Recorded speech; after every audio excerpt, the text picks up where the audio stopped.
উনি এসসান যেটা ব্যবহার করছে বিএসটি অনুমোদন নেই। তো সেক্ষেত্রে যেটা হয়, ভোক্তা অধিকার আইনের 43 ধারায় ওনাকে সর্বোচ্চ 1 লক্ষ টাকা জরিমানা এবং 2 বছরের কারাদণ্ডের বিধান আছে।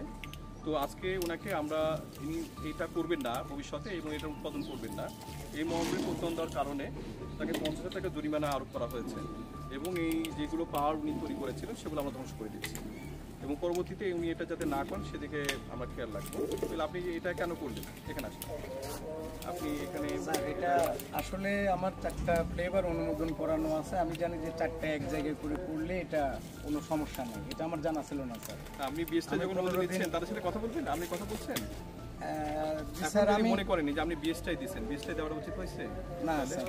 এটা উচিত হয়নি। আচ্ছা, এখন যদি খেয়ে যদি কেউ অসুস্থ হয়ে পড়ে মনে করেন, আপনি নিজে এটা ল্যাবে টেস্ট করা আছে। আপনার ল্যাব, ওটা তো আপনার ল্যাব, কিন্তু তার অথরাইজড ল্যাব না। অথরাইজড ল্যাবের জন্য বিসিএসআইআর আছে, বিএসটিআই আছে, নিরাপদ ফুড আছে।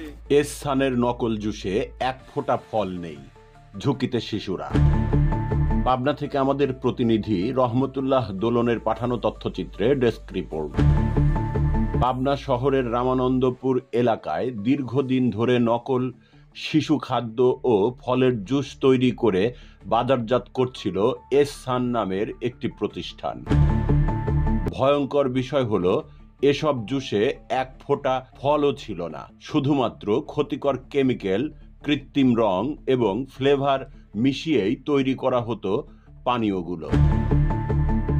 সোমবার 11 আগস্ট দুপুরে জাতীয় ভোক্তা অধিকার সংরক্ষণ অধিদপ্তর পাবনার সহকারী পরিচালক মাহমুদ হাসান রনি এর নেতৃত্বে সেখানে অভিযান চালানো হয়।